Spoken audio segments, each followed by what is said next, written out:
Morning.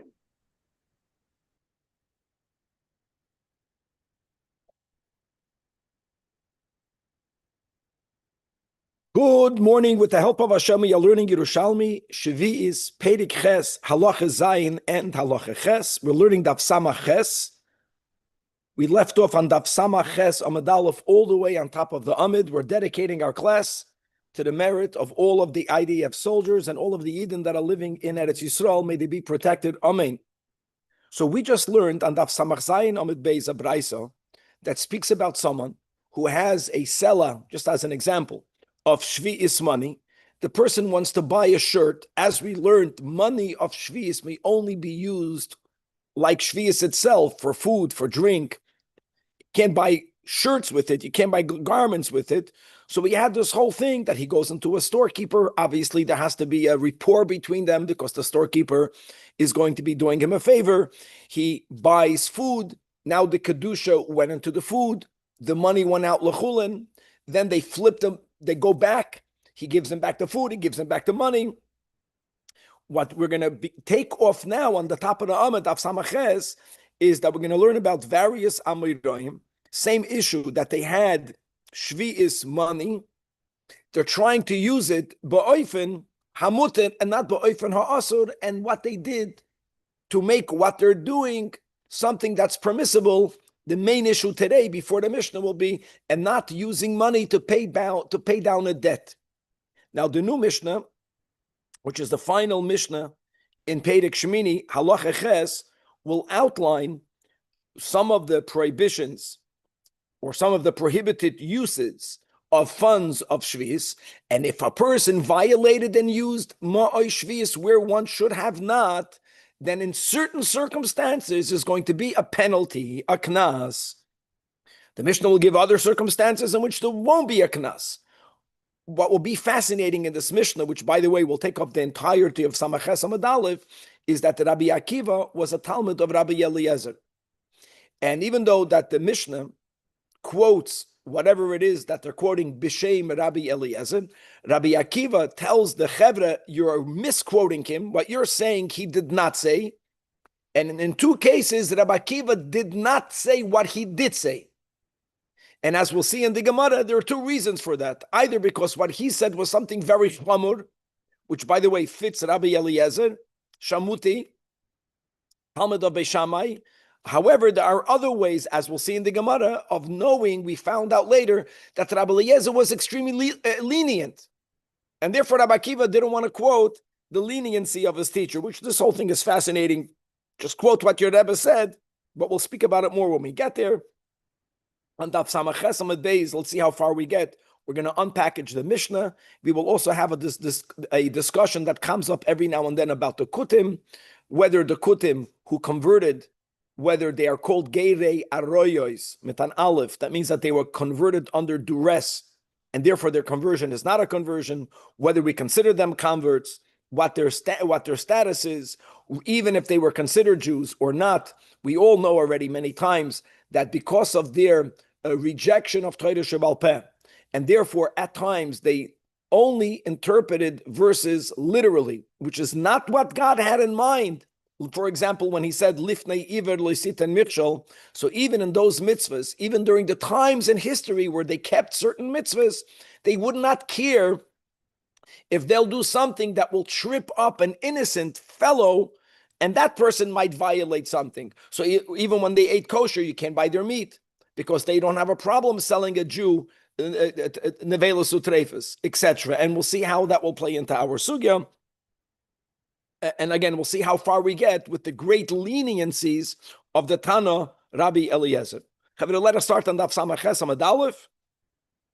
So we are not allowed to pay down a debt with Ma'oi Shvi'is. You are allowed to use Ma'oi Shvi'is to buy food. And therefore, based on that, what would one think? That when you go into a store to buy food, pay money and get the food, mutter, because you use the money as an exchange for food. But if you take the food and then you pay down your credit with the store with money, even though it's a credit for food, that's normally the way it should work, that once the storekeeper gives you the food without pay, now you have a choiv. Now you owe him money. even though it came from a food debt. Now you would normally not be allowed to pay back the storekeeper with ma'ishvis. Nevertheless, says the Gemara, that Rabbi Yochanan, Shasei Chamra, first he would drink the wine, and later he would allow himself v'yahaf peritoi. He would give the money without it being a problem. Without it being a problem. And why is that? So says we're going to read the next two lines in the Gemara, and then we're going to read the Marafulda. At kedoin Rabbi Yochanan. This was only okay for someone on the stature of Rabbi Yochanan. What was unique about him? The who mis Yahamon, that he was completely trusted by the storekeeper. What does trust have to do? So let's read inside the Marafulda. Shasi v'chulei shahoya hayayin shel chayil. Okay, first of all, the yayin is chayil. The problem with the ma'is is shviz. Nothing wrong using ma'oy shviz to buy food. Nothing wrong with that. However, the minig, it's interesting, of how things worked. I would say that in some bars, until today, it's called a tab, I think in English. That means when you go into a bar to drink, I think for their own benefit, they don't even want you to pay right away. I think if people pay, then they'll drink and they'll leave. They put a credit card on file. Very good. No, it's called a tab. They don't want you to pay upfront. Now, Yakir is saying good. Today they take a credit card. What happened then is that people walked into a bar and they bought and they bought and they bought and they bought, and then at the end they paid. Let's read inside the Maraf. Wine drinkers, it's amazing, huh? Unlike by food, they would only pay after they would drink. I think that was a gimmick to have people drink a lot before they realized, oy gewalt, I already drank myself, into bankruptcy. Problem is that in such a structure where they're giving you credit, even though you're paying a minute later, doesn't matter. If first you drink, and then they add it up, and then you pay, normally, v'havalei, says the Marafulda, which is not allowed. Even though the choiv came from food, doesn't matter. What would be allowed?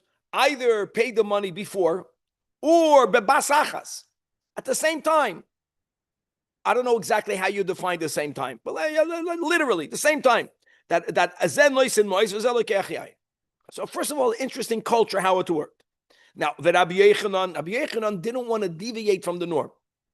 Problem is, why was he allowed to do so? Deviate from the norm. It's asur. No, because Mishum, the Rabbi Yochanan, Shu Adam Gadol, since he was a great man, he was the leading rabbinic authority. And therefore, Umisya Haman, we're continuing in the Marafulda, Ish Chashuv V'Nemon, meaning, Shebatuach HaChenvini Sheyeparaloi Miyad. The Chenvini knew he's going to get paid right away. And why isn't Rabbi Yochanan paying up front? Because that was the norm. Elo she'ein derech adam liton lehamois bereisha. V'havelei legabe didei, for someone on the stature of trustworthiness, like Rabbi Yochanan, ki'ilu yav like kvar hamois. It's as if he paid him up front. Ve'ein ze kaparei achoif. That's what trust is. Trust means you have the money in the bank. When we speak about emunah and bitachon in Hashem, you have the money already. For someone at his level, shouldn't he establish? Shouldn't he show people that you don't need to? You need to follow the protocol instead of using credits. Kevin is saying very good. We had this Gemara, I think, in Bava Metzia, how great people they behave differently. But in our case, since halachically it was allowed for him because he was an Adam Gadol, I get you making a good point. He didn't want to deviate from the norm. Okay.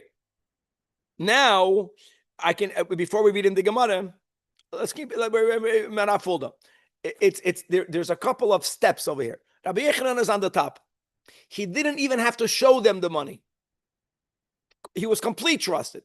Other Chachamim, also because of them being trustworthy, they didn't have to pay before or babasachas. They were also allowed to pay later, but they had to show the money. When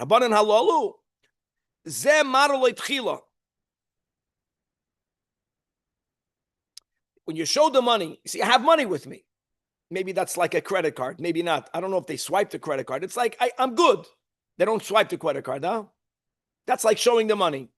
That it's amazing. Let's read it inside now. Now, other Amurim. Rabbi Yachiv Baracha b'shem Rabbi Avino. What did he say? That machvele bahada v'nosev bahada. That, let me tell you what I can. First of all, he's not quoting. We're not quoting someone's opinion. Rabbi Yachiv Baracha behaved based on what he saw the behavior of Rabbi Avino. That when they would go buy wine, they didn't consider themselves to be like Rabbi Yechanan, but what they did do, which is also a heter, and it's only because they were great people, they would show him the money. Show me the money. Rabbi, what don't we view it as the mechira, but where the seller is getting the money? Because in any system in which you pay after you receive the goods, that's called you're paying down a debt. Let me say what Yakir is asking. I understand what he's asking. I would say like this: today in a grocery store, when I take groceries and I put it in my thing, I pay when I leave the store. When I'm in the store, I didn't pay yet. But I consider drinking wine as if you left the store. Listen, guys, we know, forget about drinking. All restaurants work that way, right? You eat the food and then you pay. And I'm sure there are people who are ganovim. I'm sure there are people, they eat the food and they leave. They didn't think about it. Maybe restaurants set up the thing that if you try to do that, there's too much. I don't know. I know there are many restaurants here in LA that they eat in the street. Even though Chazal say not to eat in the street, but it became to copy the French people. You eat in the street. Who stops you from eating on the sidewalk and walking away? I have no idea. There's a certain you think about it. Yeah, good point. Okay, now Rab Chizkiya hava amalei havli min koimoi. Rab Chizkiya would not show him the money, but he would tell him, I have the money. I have money with me. Give me wine for the money that is before me. See, it's one step even less. He wouldn't show it, but he would have it before him. Min goy du amalei havli kamai. Because since he says, give me the one from what I have, is kaman de lo yoav lemedemei shvis. Because everyone, according to their level of trustworthiness and according to what they did, some of them felt they have to show the money. Some of them felt they have to make a declaration. I have money. Don't worry. I have money. I want to add one thing. I don't know where Yakir disappeared. I got one thing from saying I have the money. I think it was normal for people not to pay right away. I think that's the chiddush over here.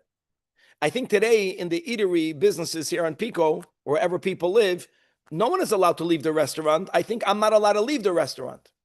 It's not being given to me on credit. If I understand correctly, Mistamba, what happened over there with the wine is that it was okay for you to drink and come back today, come back tomorrow. It was okay. When you tell, that's the last Amoida, Rab Chizkiya, when you tell the owner, I have the money with me, that already means it's not a chayv. I'm going to pay you now. Once that's clear, paying before, paying afterwards, it's not kuperei chayv. You're paying for the food. I think that was the way it worked. It was a normal thing that people paid at a later time. And the greatness of Rabbi Yechanan is that even if you were to pay at a later time, when Rabbi Yechanan walked in, it's like, that customer, whoever is in business, you have the customers that take your neshama out before they pay. Then you have those customers that that if they halavai, they buy, because if they buy, you're getting the money. That was the dynamic over here. Very interesting. Okay. Moving on to the final Mishnah in Perek Shmini. By the way, we're getting already towards the end of the Masechta. But let's go. Daf Samach Ches, right at finish on Daf Pei Zayin. So we have 20 more Daf.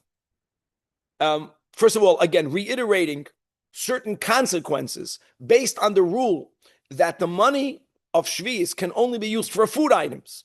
But what the Mishnah will begin speaking about are consequences, are penalties that Chazal gave sometimes, not always, of what were to happen if you didn't follow the rules. So let's begin. No, since the money has to be used for eating, that's the human needs. Well, avodim is not eating. Karka is not eating. Behema temeya, unlike behema tohoira, which is food, is not food. You can't do that. But now, ve'im lakach, if you violated this rule, says the Mishnah, let me tell you what Chazal say. Here's your penalty. Yoichal kenegdon. That means you have to buy or set aside an amount of non-shvius produce. Listen to what I'm saying. Equivalent in value to the funds that you spent. So let's say I took $100 and I bought a behemoth tomato. I was not allowed to do that. Okay, Chazal say, take $100 worth of produce, obviously non-shvius produce, and now behave with that non-shvius produce as if it is shvius produce, because this is exactly what would have happened had I done the right thing, which would have been to spend $100 of shvius money to buy food. What would have happened? That's what we learned, that achren nispas. No, since the money was the mei shvius, when I would have done the right thing, if I would have done the right thing, then that kedusha would have gone into the food, and now this food would have been limited to shvius. It would have been imbued with kedusha shvius. So you have to do that. You're not going to benefit anything. What if you're buying land to plant food? What was that? What if you're buying karka to plant food? That's too far removed. Too far removed. Got it. Now, and I want to remind everyone that we learned last week a very important machlokes between Rabbi. Is machlokes Rabbi Yechon and Rabbi Lazar? Very good. I'm just picking it out right now. We learned last week a big machlokes Rabbi Yechon and Rabbi Lazar, and that was, forget about before a knas. If I have the mei shvius, and I have non-shvius food, can I do an act of chilul as I could do by Meiser Sheni, for example? According to Rabbi Yechon, yes, you could. And therefore, what you do is it's even better. It's more than a knas. What you're saying is that the kedusha of the money, I bought avada mechakoizu behemoth tameya. I shouldn't have done that. So what will happen now? So that kedusha transfer on this yoichal kenegdem. The yoichal kenegdem is actually a solution. It's gavaldik. According to the Amoira Rabbi Lazar, right, Talmida in Chaveda of Rabbi Yechanan, that the only time you can make such a transference is through a sale. You're not making a sale. This is a bona fide knas. It's a penalty. In other words, the kedusha doesn't really go into it, but they're telling you we don't want. You're not going to benefit from the fact that you spent the money on something. What happened now to that kedusha? What happened to all of the limitations that you would have had? Now comes a bigger chiddush. What's the bigger chiddush? There are many people that have to bring bird karbanos. Generally, they come in pairs. Whether it is a zav that has 3 re'iyos, without going, we don't have enough time to go through the dinim. You can become a zav even through 2 re'iyos on the same day or on consecutive days. But then you only have to have shivas nekiyim, and you don't have to bring the karbanos of a zav. If you have 3 re'iyos on the same day or on, as long as they are max within 3 consecutive days, not only are your tamei on the level of a zav, but at the end of the shivas nekiyim, aside of going into mayim chayim, now mikvah is not enough. You have to now bring the 2 birds. Echad lo'oila, echad chatas. Chatas oila. Same thing is with a zava. Zava is a woman who sees blood during the 11 days of her zivus. Again, on 3 consecutive days. There it has to be on 3 separate days, not on one day, but on 3 consecutive days. By a zav, it can be on the same day. But by a zav, it has to be on separate days, but consecutive days. Then not only does she need to have shivas nekiyim midoy raisam, but on top of that, right, it's not enough, and it's not shomer shem keneged yoim, but shivas nekiyim. At the end of that, she has to bring again karbanos. So then you have a yoldas, a woman who gives birth, whether it is a boy or a girl. Right? If she's wealthy, she brings 1 animal, 1 bird. The beginning of Parshas Tazria. Most women would bring 2 birds because they would claim, like all the charedim, the eating over here from food stamps. Everyone is, we're all poor. Everyone qualified to be poor. And there you go, echad chatas and echad oila. Now, the oila bird is completely burnt. The chatas bird is not burnt at all. The dam, there's mitzvah hadam, but the bird is eaten by the kahanim. Now, here's the question. Can you use the money of Shvi'is for that. See, when it comes to avodim, karkoisim, behemoth, right, kevan, even though it can eventually, it's not food. That which you bought will not be eaten. If you were to use it for karbanos, you might have thought maybe some of it is okay. It's not. You're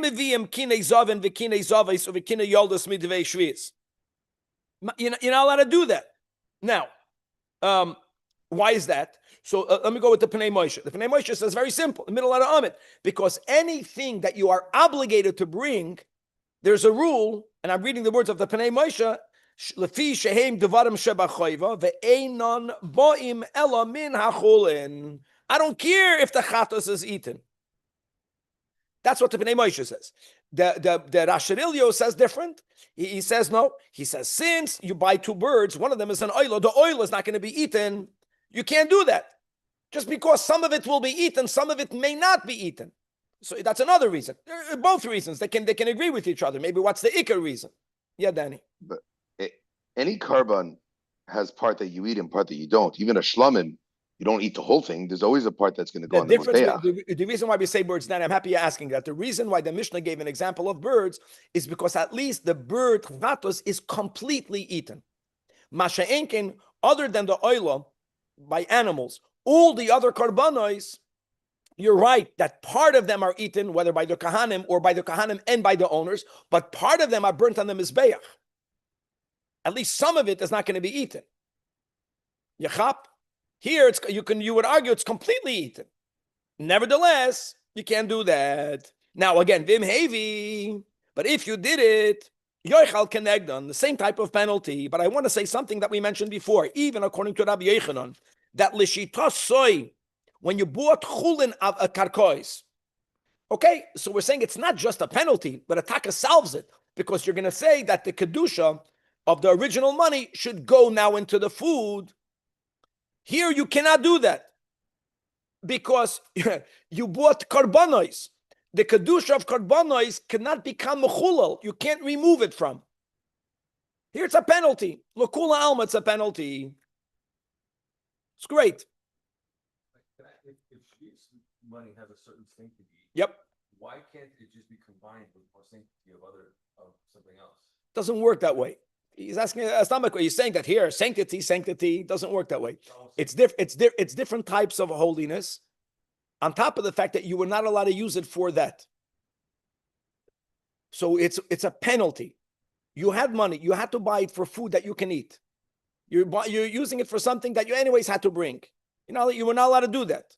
You're buying part of it on an oil for whatever reason. Once you did something you're not allowed to do, the kedusha is not resolved by the fact, well, at least here it's holy. Another chiddush. You don't say, well, at least the karbanis are holy. It's a different kedusha. And you get a penalty. Yoichal kenegdon.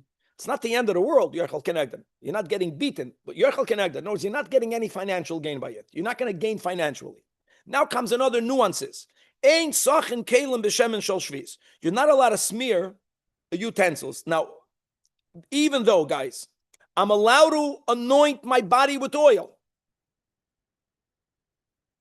Even though, Kevan, some of the oil that you're putting on the interior of the keli will go into your food.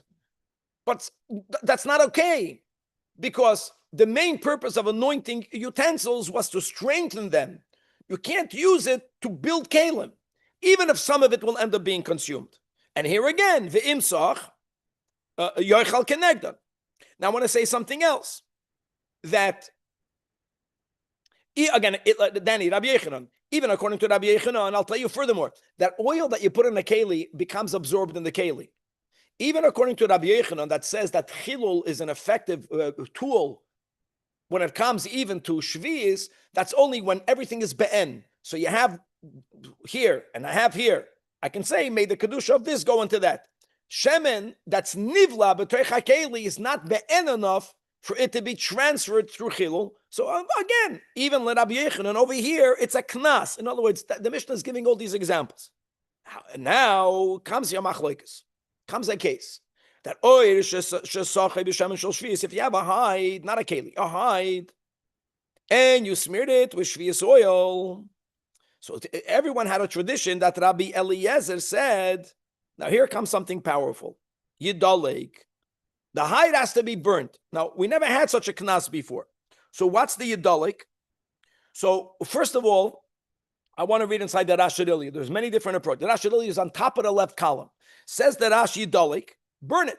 Why burn it? Not a knas. That if it's now after the time of biur, now you have to destroy it, which is quite amazing. And who says that? Who says that? The Rabbi Eliezer. However, the Chachamim Oimrim, at least you get why he's saying it. The Chachamim say, now one second, what about Kalim? Why do we say that by Kalim?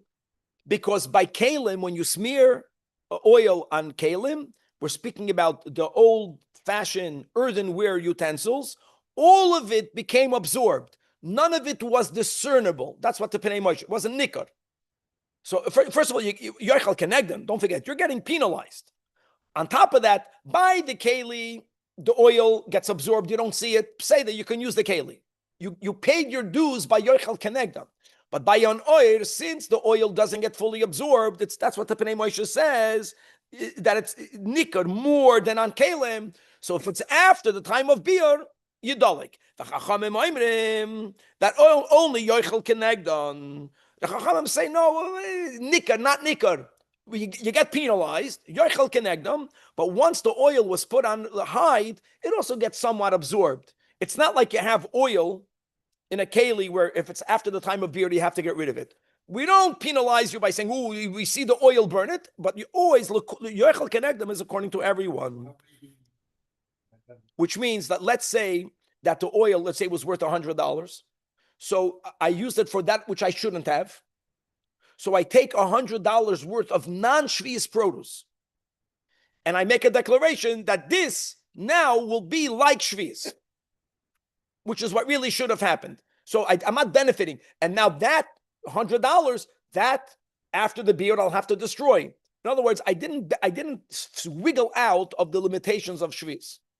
I went from the oil and went into the food that I designated. Now here comes something very unusual. So is this Eliezer lined up with the Rebbe Lazar that we learned before? Are we still saying that? No, or not really? Not at all. Not at all. Not at all.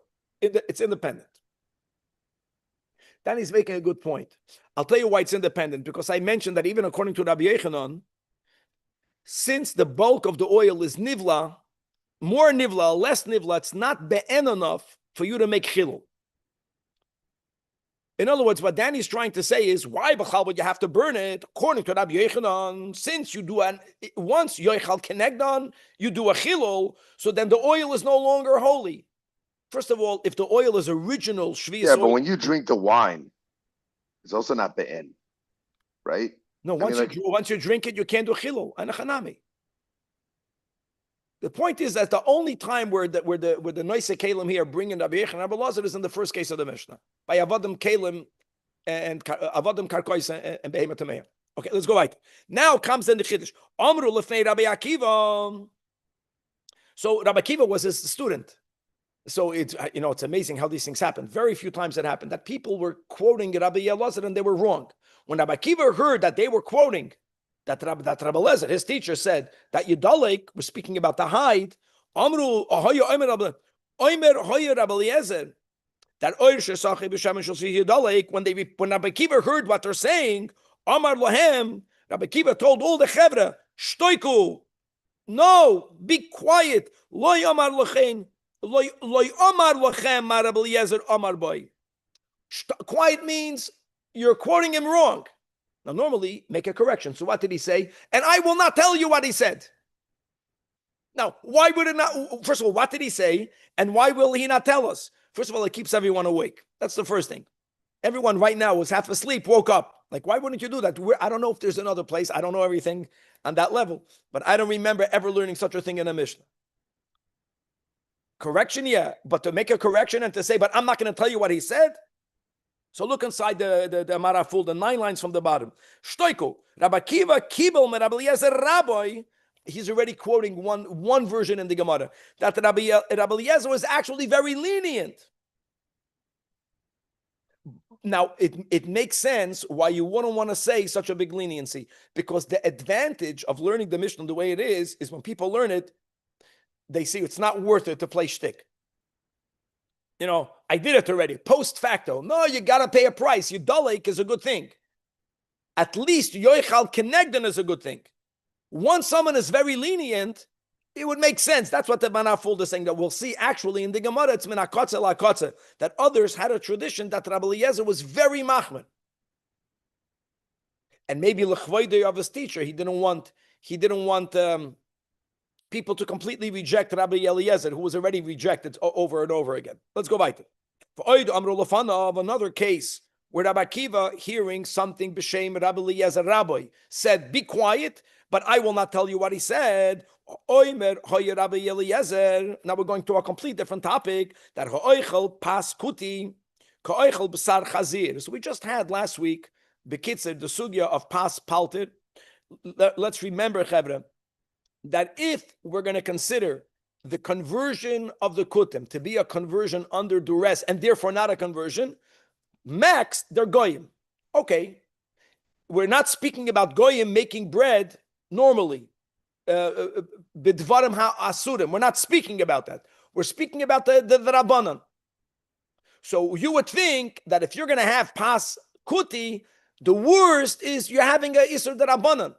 You're having a isur d'Rabbanan. However, they quoted Rabbi Eliezer before the correction of Rabbi Akiva that having pas of a kuti is uniquely problematic. It's not only an isur d'Rabbanan. It's asan midoiraisa. That's what he means, that if you eat pas kuti, it's like eating b'sar chazir.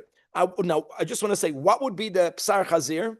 It's amazing. Not because no one put ingredients that we put in today. Not because they would put lard in for oil. Everyone used bread and flour and water, maybe a little bit of salt, whatever they used then. Is because kutim did not tithe.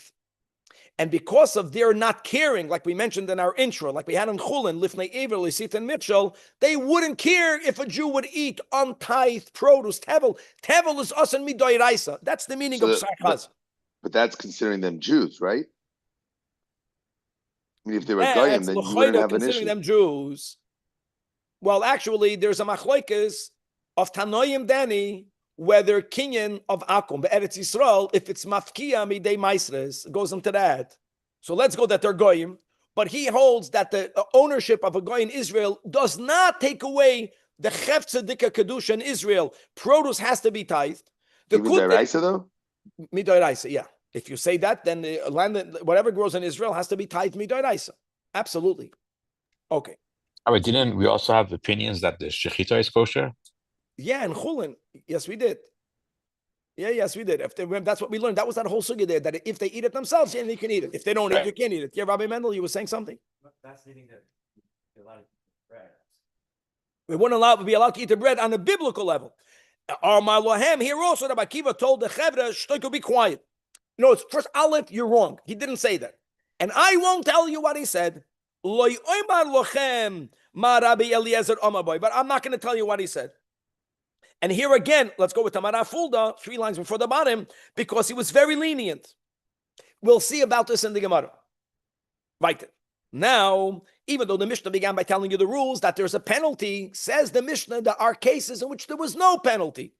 Even when someone misused the Meishviz, which is what happens if Merchotz, Shuhuska, Beteven, Ubekashal Shviz, just to make it clear, that Teven and Kash is, Teven is pieces of straw, Kash is complete pieces of straw, and you are not allowed to use it. Now here's a bigger Chiddush Kevan. What is straw used for? Animal fodder. Shvius includes something that is used for animals. Heating the water is for human use. Not allowed to do that. Something that is automatically designated to be food for consumption by animals may not be used even for human benefit. You're not drinking it, you're not eating it, you're warming up the water, and then you're bathing in the water. Now, there's a little layer over here, the layer, the crease. The crease over here is that if you did it, when you are using the water, the Teven and Kash does not exist anymore. It's burnt up already. There's post facto and there's post facto. So here we're being lenient. We're just giving one of the reasons why you could be lenient. It's even though a person should not have used a straw to warm up water for human beings to bathe on. But if you did that, even though you did that, says the Mishnah, post facto, mutar lirchatzba. I want to add something. Guys, yoichal kenegdan. I want you to know that. Yoichal kenegdan doesn't go away. The leniency is that you are allowed to use the water. We don't add a penalty. If you eat their bread, it no longer exists either. Okay. However, even though you're allowed to do it, here's the word, im mischashevu. If you think yourself to be a adam chashuv, you want to get al on Shabbos, okay. So be chashuv, don't bathe. Look inside the end of the marafulda. Im adam chashuvu, shebnei yodim lo yimenu. Someone who's chashuv is someone that has to be a better role model. People are looking at you. Sarech lahachmer al atzmai. Which is not, in other words, I want to say something else. If I took my oil and I smeared it into kalim, yoichal kenegdan is on me. Here, I didn't burn the straw. I'm just going to take a bath in the city bathhouse, in the schwitz. Now that I know that they used fuel that they shouldn't have used, let the owner yoichal kenegdan. That's another thing. I'm allowed to take a bath. But you see, if enough people are going to bathe, that it's going to motivate the owner to keep on doing something wrong. Adam chashuv to not do that. And that's the end of the Mishnah. And let's see how far we can get in the Gemara. Okay, says the Gemara. First, in the beginning, the example that the Mishnah gave in the beginning was that you're not allowed to buy avadim and karkois, avadim, karkois, and behemoth tamei. If you did that, yoichel kenegda. Amar Rabbi Yosi, the Amoira. Now you know, Zoyse Meres, Sha'asur Likach Lo Isham and the Meishvi is. It's mamash what Kevin, it's what your point that you made. What's the point that you made? Let me go into Avadim. A Shivcha, let me go into food. You need it to turn into food. One of the reasons why a person would buy a Shivcha is to have someone prepare food for them. So you would have thought maybe when it comes to buying human services, food related, should be permitted. The Mishnah says you can't do that. Now I know that you can't use the Mei Shavias to be Mekadosh a woman. If not for our Mishnah, one would have thought, since one of the benefits that some married men have from the wives is that they make food for them, so there's a food-related benefit. But it's too far removed. So Zoy Meres Sha'asur Likach Lo Isham the Mei Shavias. Because Dil Lachain, which is the Im Loikain, Ma Ben HaKoine Isha, and people who want to misconstrue this Gemara and make derogatory comments are misunderstanding the point of the Gemara. The Gemara is making a point that anything that is related to food, but it's not direct food, is not allowed to be used. And therefore, you can't be Mekadosh a woman. Okay, right. Then we had the smearing the oil of Shvius on Kalim and then on hides. So the Mishnah says, Ein Sachem Kalim Mishem Mishol Shvius. So, and again, the imsach yoichal kenegdan. Don't forget, that's our Mishnah is consistent. That's the penalty in the Mishnah. So says the Gemara Tani, we learned in I saw shemen shel shviz. If you have oil of shviz that has kedusha, ein choismin by tanav rikarayim. You're not allowed to use it to strengthen an oven and a stove. The final part of production, we learned this together. Maybe imsachim. The final part of production of these earthenware utensils is that they were smeared with oil and it strengthened them. So again, the oven is for food preparation. Doesn't matter. Oil has to be consumed. Yes, you can also anoint because anointing is drinking, but indirect is not okay. You're not allowed to use it to be choisem. And nor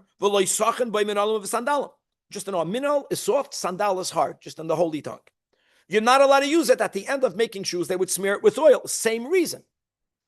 Now, here again, by the Talmud, I get the Chiddush. You would have thought that a Talmud is made for food prep. Why would you think, what's even the Havamina? Why would you think you can smear it on your sandals? Because I'm allowed to anoint myself. If I'm smearing it on a sandal, even though the primary purpose is to strengthen the leather, but I can argue, but now when I'll stick my foot in there, I'm going to get anointed. That's secondary. That's not good enough. More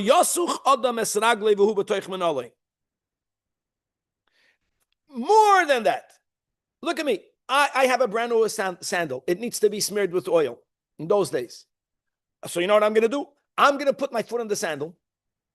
I'm going to now anoint my foot. Even the emes, I want my foot to be anointed with Olivia Care oil. It's very good for your feet, his oils. Jonathan. And now I'm getting a secondary benefit. Since my foot is in the sandal, my sandal will also get some of Olivia Care. So the Baraisa says you can't do that.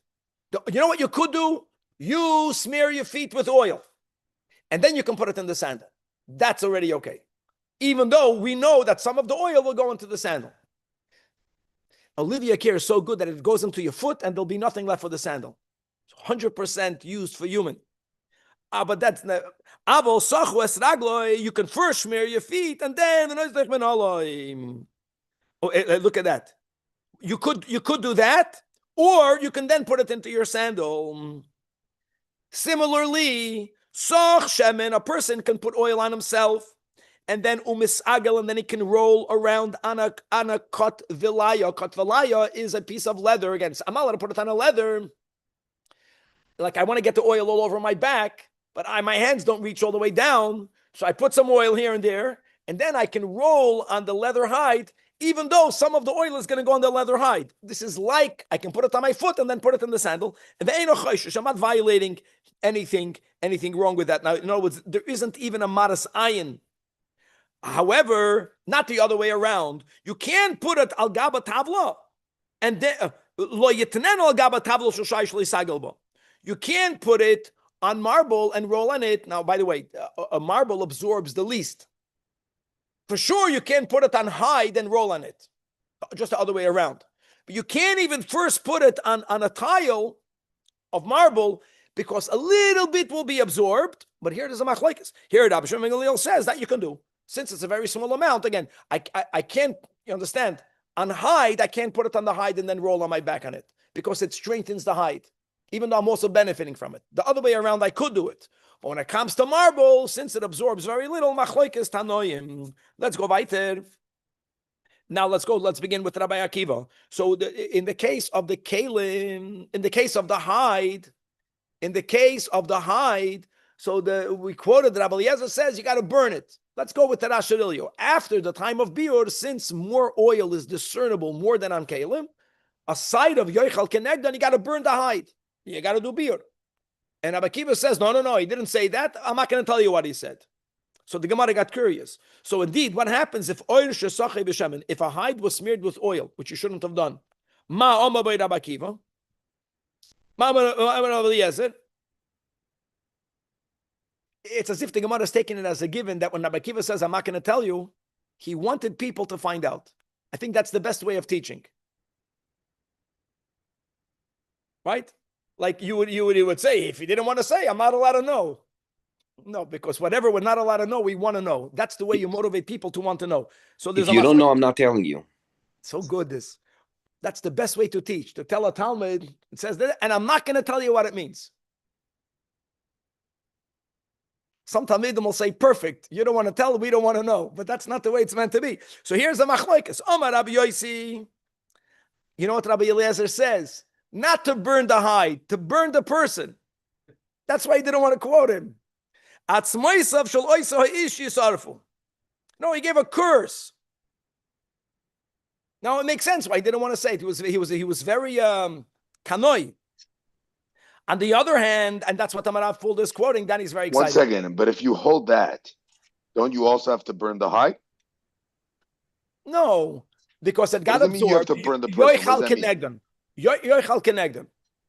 Let me tell you, I think, Danny, that up until the case of the hide, we have to understand how things work then. Up until the case of the hide, the Yoichal Kenegdan was a good enough of a penalty. And according to Rabbi Yossi's understanding, people in the leather business, I know someone in Brazil in the leather, it's a big business. People in the leather business, they said it's worth it for me to do Yoichal Kenegdan. It wasn't stopping them. So Rabbi Akiva gave them a curse. Akiva cursed them. So Rabbi Eliezer cursed them. So what's the difference of the opinion in the Mishnah between Rabbi Eliezer and the Chacham in regards to the oil on the hide? According to Rabbi Yosei, is that when it comes to smearing oil on leather, there's a curse, a very heavy curse. May that person be burnt. And on other things, there is no such a curse. I think it wasn't practically. There's no difference. No, very good, correct. However, Rab Chizkiya b'shem Rabbi Amar, no, he said muter. Oh, it's late. It's a lot. Look at this. You are allowed to do it. Now the question is, why would he hold you're allowed to do that? It's amazing. And he didn't want to quote that. Guys, Kalim, these hides were ultimately made into garments. They're made into a garment. Maybe he felt that it's like putting oil on your body. He was very, very lenient. And he didn't want people to be that lenient. Let's go right there. Guys, I know Danny's rushing. I have another minute. Rabbi brought us on here yet. Just the next case. Here again.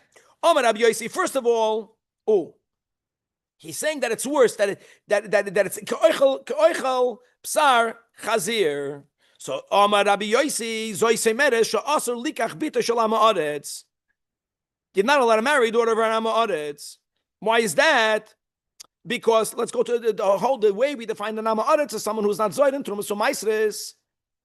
Like you're saying, why is that negated to akuti? How careful we have to be not to marry the daughter of an am haaretz because she didn't see in her home the importance of making sure that we don't have chalavakum, that we don't have paspalter. She'll be familiar with that. Don't marry into that. Okay, it's late. We'll stop over here to be continued.